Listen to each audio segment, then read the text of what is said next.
Hola, muy buenas tardes. Me presento, mi nombre es Osvaldo Lane, estudiante de la Universidad Bicentenaria de Aragua, en la carrera de Administración de Empresas. Y hoy les voy a hablar, hacer un breve video introductorio de lo que son los factores externos que afectan el proceso del talento humano en una empresa. Eh, ahí está mi nombre, Osvaldo Lares, y la materia Gerencia de Talento Humano. Comenzamos. Ok. De forma introductoria, para entender mucho más fácilmente estos conceptos, quería también dar una breve explicación de lo que es la pirámide de Maslow, de Abraham Maslow. A grandes rasgos, esto habla de las prioridades de una persona. Por ejemplo, aquí tenemos que en la base de la pirámide están las necesidades fisiológicas o básicas: alimentación, mantenimiento de salud, respiración, descanso y sexo.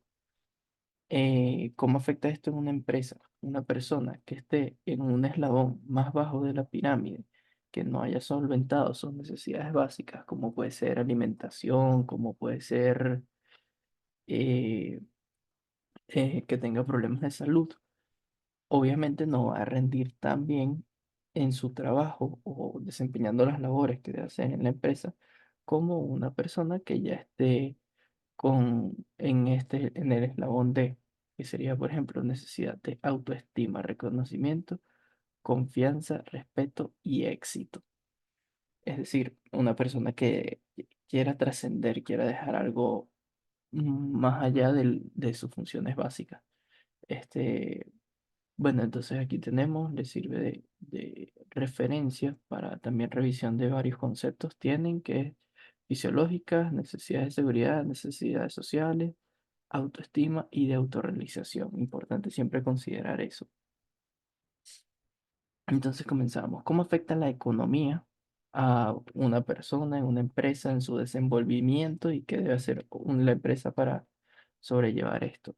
La economía, obviamente, aquí en Venezuela lo tenemos muy presente porque, por ejemplo, una persona que tenga dos trabajos no va a rendir igual de bien o no va a ser tan eficiente como una persona que tenga un solo trabajo, que se dedique y pueda descansar al finalizar su jornada laboral.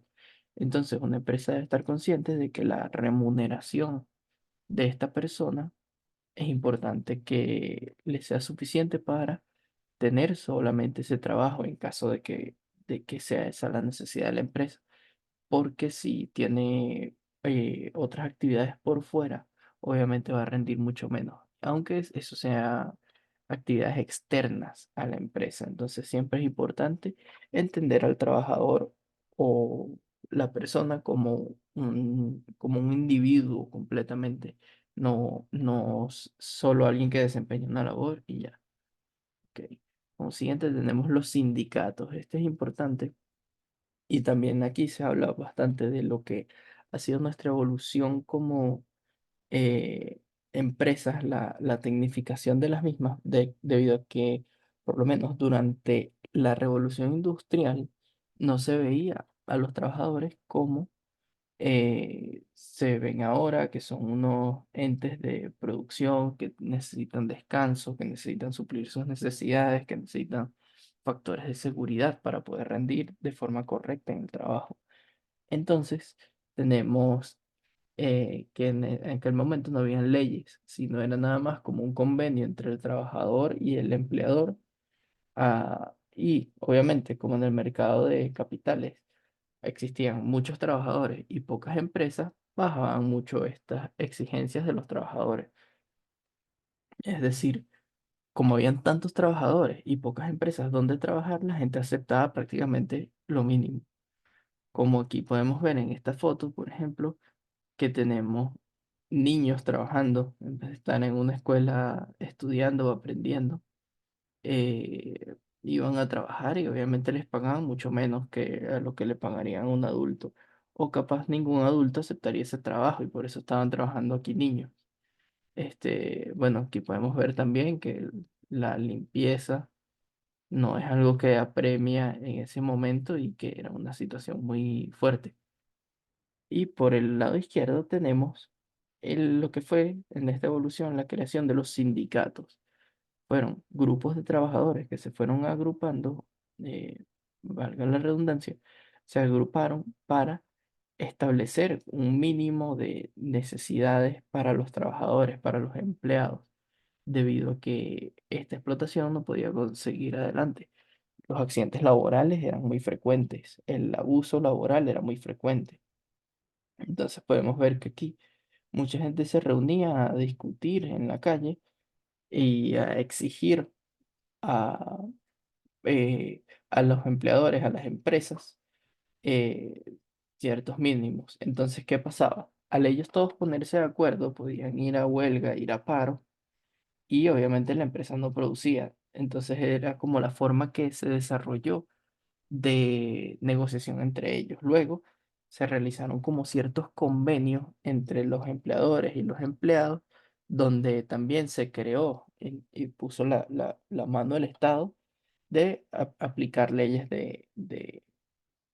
eh, leyes del trabajo, leyes para los trabajadores, en el cual se respetaran por lo menos un mínimo de estos factores de seguridad, de salud, etcétera. ¿Ok? Luego tenemos acá las leyes. Es importante que las leyes se han ido volviendo técnicas y más específicas debido a que el conocimiento nos ha hecho cambiar nuestra perspectiva. Hay algo que se llama frontera de posibilidades de producción, que si tú intentas producir más, o sea, un trabajador que intente trabajar 12 horas corridas va a cometer errores, eh, por decirlo así. Y entre estos errores van a ser improductivos. Entonces, como son, si fabrica unas piezas, por ejemplo, estas piezas van a quedar mal. Y al quedar mal, se pierde materia prima, entonces sería el efecto contrario.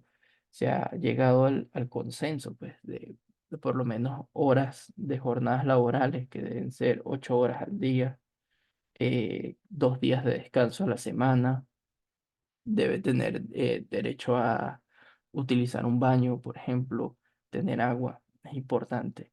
Aquí tenemos la ley orgánica del trabajo, los trabajadores y las trabajadoras, o también conocido como la LOT, aquí en Venezuela, que es lo que la ley que regula tanto los pagos de impuestos como el seguro social obligatorio, todo esto con respecto a los trabajadores. Y tenemos el Ministerio del Poder Popular para el Proceso Social del Trabajo.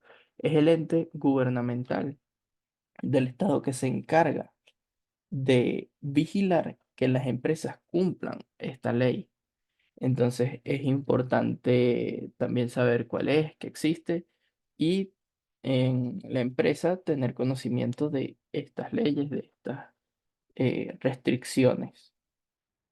¿Ok? Tendencias demográficas. También es algo muy importante observar esto, debido a que, bueno, esto es nada más una captura de un portal, eh, pero dependiendo de la población, puede haber una tendencia eh, que actúe, inflinja, restrinja ciertas cosas sobre la producción. Por ejemplo, la emigración que ha habido en los años recientes en Venezuela no es para nadie un secreto, pero eso influye directamente en la cantidad de mano de obra capacitada, por así decirlo, dependiendo del trabajo que se realice.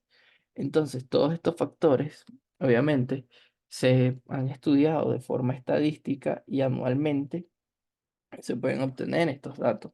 Aquí utilicé uno genérico, luego si quieren por aquí está el link de este datosmacro.com, me pareció bastante completo el portal, y tenemos tasa de desempleo, que me parece interesante que entre esta tasa de desempleo tiene la tasa de desempleo total, que aquí era 6,4% en Venezuela. Claro, esto también aplica la forma de recolección de estos datos, porque, por ejemplo, para que tú seas desempleado, tienes que estar en búsqueda de empleo y no conseguir. Si tú no tienes un empleo y tampoco buscas, por ejemplo, un estudiante, no cuenta como una persona desempleada. También aquí se incluyen lo que llaman en Venezuela empleos informales. Un vendedor informal no cuenta como un desempleado aquí en Venezuela tampoco. Pero, bueno, yendo más a profundidad, podemos ver que aquí, en base a la cantidad de mujeres empleadas y desempleadas, tenemos que es un 6,6%, mientras que los hombres es un 6,2%. O sea, la variación o diferencia porcentual entre uno y otro, tenemos que no es algo significativo, que son datos de interés debido a que por los rubros, los tipos de trabajo, podríamos pensar que se, puede ser con respecto a un sexo, un empleo o con respecto a algún otro tipo de factor. Es importante, todos estos datos se deben analizar en profundidad y saber que afectan directamente a nuestras empresas. Entonces, por ejemplo, aquí podemos ver cómo ha ido la evolución, cómo era la comparación aquí con respecto al año 2017, 6,1, 6,4, tampoco es algo relevante. Y bueno, en caso de uno tener una empresa, uno trabajar en la parte gerencial de la misma, se debería tomar en cuenta estos datos y por lo menos a modo de consulta, a ver cómo es la relación de nuestra empresa con las demás. Este, bueno, ya aquí finaliza la exposición. Espero que les haya servido como un abreboca todas estas explicaciones de lo que es la gerencia del talento humano y cómo puede influenciar un factor externo en la misma. Gracias, feliz tarde.